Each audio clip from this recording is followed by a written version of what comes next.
Hello there, people of the internet. Jason here. I've got another movie review for you guys. Today I'm going to be talking about Thor, Love, and Thunder. Went to see it in the theater yesterday, and I'm going to be sharing some of my thoughts on that.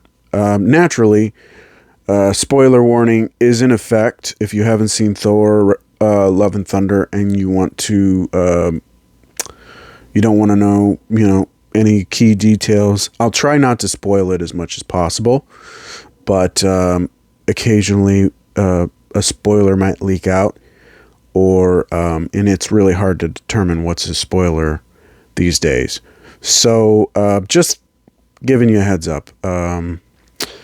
If you're not into that, now's the time to stop the video and go check it out and come on back. That doesn't matter, or if you've seen the movie already at this point, well, enjoy. You have been warned. So, let's get on to the video. I really enjoyed Thor Ragnarok a lot. I think it's one of my favorite films in the MCU, and that has a lot to do with Taika Waititi. Thor Love and Thunder I thought was a lot of fun, and that has a lot to do with Taika Waititi. At times it can be a bit all over the place. The tone shifts quite often, and not in a organic way like Thor Ragnarok did. It's, there are moments of intense drama, great action, but also just sheer ridiculousness, even more so than in Thor Ragnarok. Last time, there were some fun, quirky moments, and Taika, went into used them to great effect. But in this film, it's just those moments can be so over the top ridiculous that it kind of makes you say, you just kind of go, what? But it was a lot of fun. I did have a good time. Chris Hemsworth really settled into this version of Thor. It's very rare in a franchise, especially the MCU, for a character to reboot halfway through their, lifespan. And that kind of happened with Thor Ragnarok, shifting him from a more stern, serious, character to just this sort of a dope at times. And that's kind of really how I can describe his characterization in this film. He's kind of a dope at times. But Chris Hemsworth keeps him lovable as always. His comedic timing is always spot on. I mean, I knew that when I saw Ghostbusters 2016. I thought, wow, Chris Hemsworth is really funny. And I'm glad they leaned into that more in Thor Ragnarok. This movie, it works, but it feels again like he's a bit more of the meathead jock in this film than he was in any other film. I think he's closer to the party Thor from What If, albeit with a bit more of carrying a bit more weight on his shoulders and with a bit more responsibility than party Thor did. Not to say that I didn't really enjoy it or appreciate it.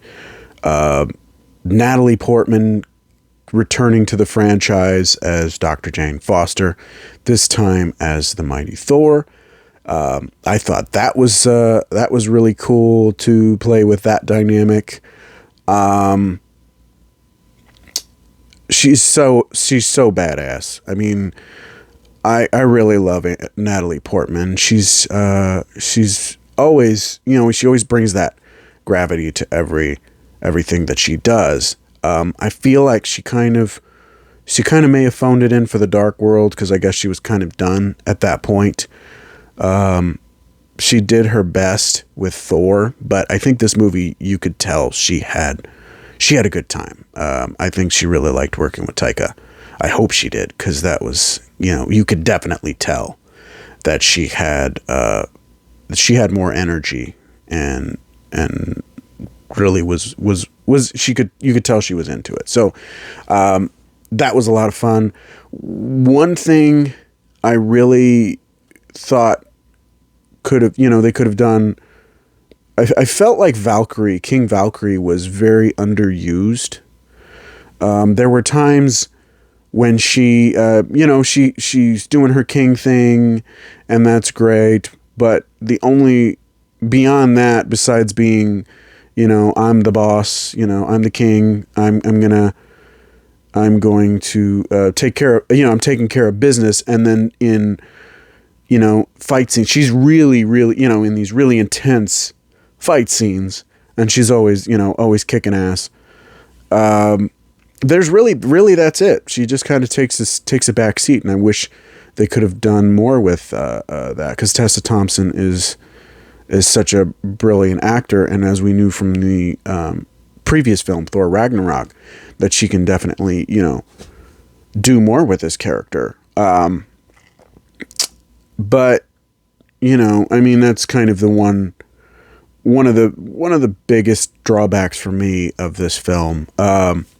Christian Bale as Gore the God Butcher. I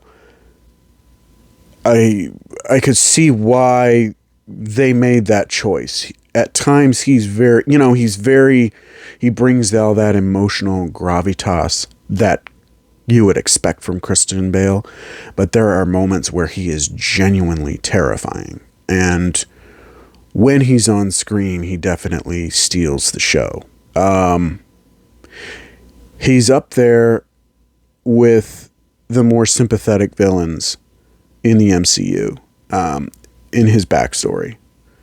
And I thought that was something cool. That was something different. That's not something they do they're kind of doing it more often now than they did before. But I really thought that,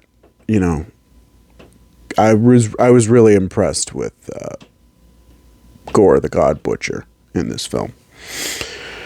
There is a love triangle, and not the one that you would expect. There is a love triangle between Thor, Mjolnir, and Stormbreaker. When I said that it kind of gets ridiculous, that's just the tip of the iceberg. And it's the kind of joke that would be fun for maybe, one or two gags. But it's like the entire movie. And it's a through line through the entire movie. And it gets to the point where it's like, okay, they're doing this again. But that's the level of ridiculousness that we're dealing with. Speaking of ridiculousness, Russell Crowe as Zeus almost becomes like a parody of what you would expect Zeus to be in the MCU.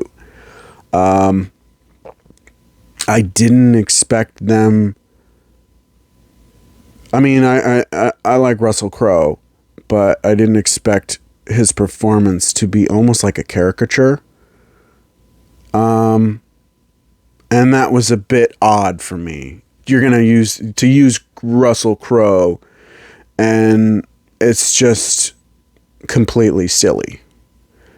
I know I sound like I'm really cutting to the quick with this film, but I did enjoy it. I did have a good time.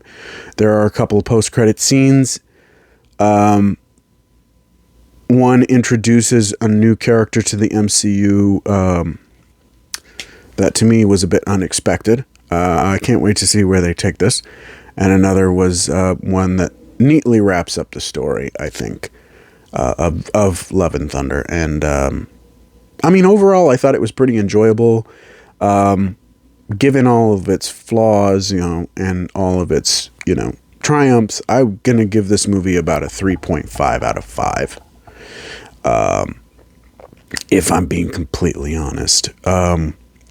Let me know what you thought. of Thor Love and Thunder down in the comments. I'd always love to hear from you.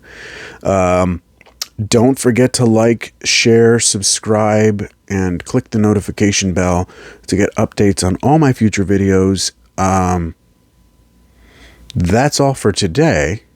Thank you so much, as always, for watching, and I will see you next time. Bye.